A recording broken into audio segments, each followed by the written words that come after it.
അസ്സലാമു അലൈക്കും. 3ാം ക്ലാസ്സിലെ എന്റെ പ്രിയപ്പെട്ട കുട്ടികൾക്ക് ഇന്ന് അഹ്ലാഖാണ് ഞാൻ എടുക്കാൻ പോകുന്നത്. 2ാം ക്ലാസ്സിൽ നിന്ന് 3ാം ക്ലാസ്സിലേക്ക് വിജയിച്ച എല്ലാ കുട്ടികൾക്കും എന്റെ ആശംസകൾ. അപ്പൊ ഇന്ന് നമുക്ക് അഹ്ലാഖിലെ 1ാമത്തെ പാഠം തന്നെ നോക്കാം. 1ാമത്തെ പാഠത്തിന്റെ പേരെന്താണ്? നമുക്ക്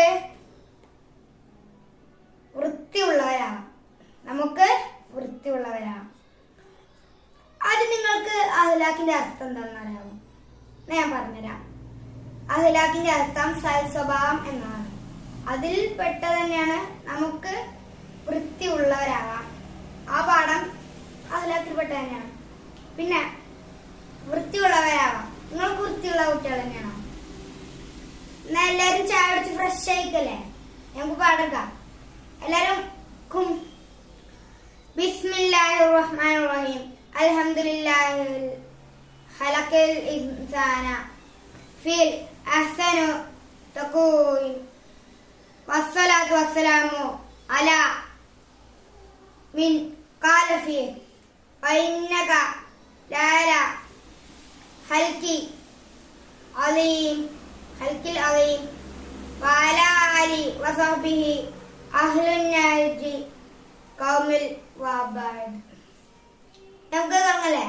പാഠം 1. നമുക്ക് വൃത്തിയുള്ളവരാകാം. ഒരു മനോഹരമായ പ്രഭാതം എന്ന് പറഞ്ഞാൽ എന്താണ്? രാവിലെ അങ്ങനെ ഉദ്ദേശിപ്പിക്കുന്നതാണ് പ്രഭാതം. മദ്രസയിൽ ബെല്ലടിച്ചു. കുട്ടികളെല്ലാം നിശബ്ദരായി. കുട്ടികളെല്ലാം മിണ്ടായിരുന്നു. അവളൊക്കെ ആകെ ശാന്തായി. തെളിച്ച പുഞ്ചിരിയുമായി സലാം പറഞ്ഞു. ക്ലാസ്സിൽ കയറിയ തെളിഞ്ഞ പുഞ്ചിരിയുമായി സലാം പറഞ്ഞു. ക്ലാസ്സിൽ കയറിയ ഉസ്താദിന്റെ ശ്രദ്ധ സാദിഖ് മോനിൽ പതിഞ്ഞു. നല്ല വൃത്തിയുള്ള വെള്ള വസ്ത്രം ധരിച്ചു തൊപ്പിയിട്ട് വന്നിരിക്കുന്നു. ഓന് വെള്ള ഷർട്ടും വെള്ളത്തുണിയും ഇതൊക്കെ ഇട്ടിട്ട് സുന്ദര കുട്ടപ്പനായി വന്നിക്കാണ്. അപ്പൊ ഉസ്താദ് ഓനെ തന്നെ നോക്കിക്കാണ്. സാദിഖ് മോൻ അവന്റെ പുസ്തകങ്ങളെല്ലാം മനോഹരമായി ഒതുക്കി വെച്ചിട്ടുണ്ടെന്ന് അവന്റെ ബാഗില് വൃത്തിയായി വെച്ചിക്കാണ്. വൃത്തിയുള്ള ബാഗ് നമ്മൾക്ക് ബാഗ് ഇട്ടാണല്ലോ പോലെ അതുപോലെ ഒരു വൃത്തിയുള്ള ബാഗ്. അവനെ നോക്കി ഉസ്താദ് സന്തോഷത്തോടെ എല്ലാവരോടുമായി പറഞ്ഞിട്ടുണ്ട്. എന്താ പറഞ്ഞത്? സാദിഖ് മോനെ നോക്കൂ, എത്ര വൃത്തിയിലാണ് അവൻ വന്നിട്ടുള്ളത്. അത് കുട്ടികളോട് എല്ലാവരും പറയാണ്. സാദിഖിനെ നോക്കൂ, അവൻ എത്ര വൃത്തിയിലാണ് വന്നിട്ടുള്ളത് എന്നാണ് പറഞ്ഞത്. ക്ലാസ്സിൽ വന്നിരിക്കുന്ന വൃത്തിയിലാരാ നിൽക്കണേ? സാദിഖാണ്. ശേഷം ഉസ്താദ് പാടാൻ തുടങ്ങി. എന്താ പാട്ട്?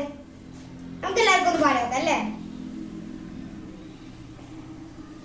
ആരോഗ്യത്തിന് വേണം വൃത്തി, ആനന്ദത്തിന് വേണം വൃത്തി, ദേഹം മുഴുവൻ വേണം വൃത്തി, വസ്ത്രം മുഴുവൻ വേണം വൃത്തി, വീട്ടിലും ക്ലാസ്സിലും വേണം വൃത്തി, റോട്ടിലും നാട്ടിലും വേണം വൃത്തി, അല്ലാഹുക്കേറെ ഇഷ്ടം വൃത്തി, ഈമാനിന്റെ പാതിയും വൃത്തി.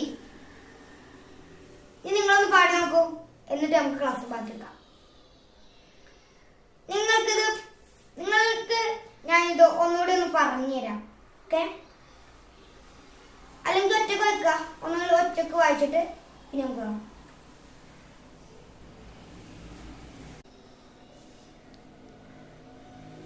അപ്പൊ എന്ന് ഞാൻ കരുതുന്നു. നമുക്ക് ആ പാട്ട് ഒന്നുകൂടി ഇപ്പം ഞാൻ ഒരു വഴി പാടിത്തരാം, പിന്നെ നിങ്ങൾ പാടിക്കോളൂ. അങ്ങനെ നമുക്ക് പാടി വെക്കാം. ആരോഗ്യത്തിന് വേണം വൃത്തി, ആനന്ദത്തിന് വേണം വൃത്തി. ചൊല്ലൂ. ദേഹം മുഴുവൻ വേണം വൃത്തി, വസ്ത്രം മുഴുവൻ വേണം വൃത്തി.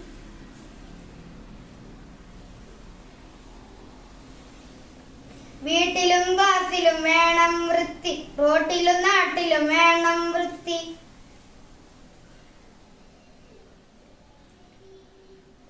അല്ലാഹുക്കേറെ ഇഷ്ടം വൃത്തി, ഈമാനിന്റെ പാതിയും വൃത്തി.